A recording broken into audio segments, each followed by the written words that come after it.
মাত্র ৯ মাস যুদ্ধের মাধ্যমে স্বাধীনতা অর্জন পৃথিবীতে বিরল। যুদ্ধের পাশাপাশি জোরালো কূটনীতিতে স্বল্প সময়ে আসে বাংলার বিজয়।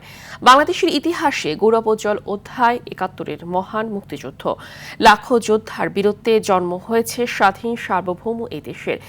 ৭১-এর ১৫ ডিসেম্বর সামরিক যুদ্ধবিরতির মাধ্যমে শুরু হয় পাকিস্তানের আত্মসমর্পণ ও বাঙালির বিজয় প্রক্রিয়া। শাকিবুর রহমানের রিপোর্টে বিস্তারিত।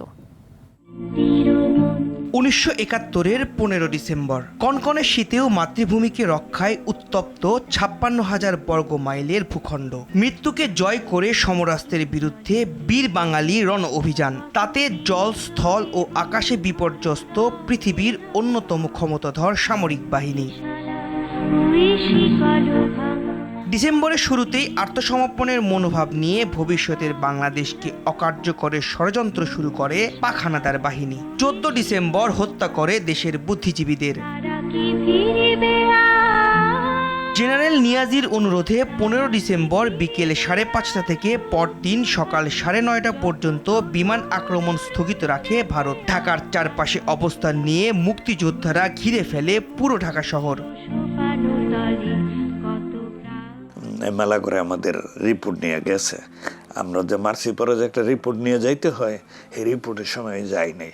আর শাহজাহান গেছিল, মোখলেসুর রহমান গেছিল, আর রহিমউদ্দিন গেছিল। তো মেলা করে সবাই খুব উল্লসিত ছিল, খুব আনন্দে ছিল।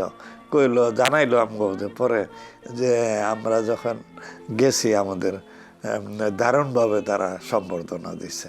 ১৫ ডিসেম্বর সোভিয়েত রণতরীর ২০টি জাহাজ ভারত মহাসাগরে অবস্থান নিলে মার্কিন সপ্তম নৌবিহার দিক পরিবর্তন করে। এই প্রেক্ষাপটে সরে যায় রাজাকার আলবদরদের পায়ের তলার মাটি। অবস্থা বেগতিক দেখে তারা রাতেই গা ঢাকা দিতে শুরু করে। যুদ্ধের স্মৃতিচারণে তুলে ধরেন সে সময়ের কিছু কথা।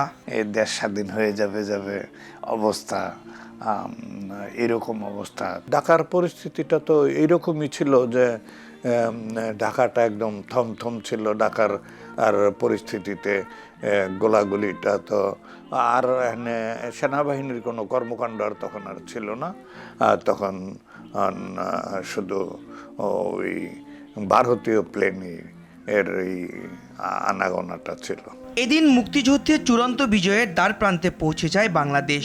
স্বাধীন সার্বভৌম দেশ হিসেবে পৃথিবীর মানচিত্রে বাংলাদেশের নাম নতুন জাতি রাষ্ট্রের অভ্যুদয় হওয়াটা তখন কেবল কিছু সময়ের ব্যাপার। শাকিবুর রহমান, RTV, ঢাকা।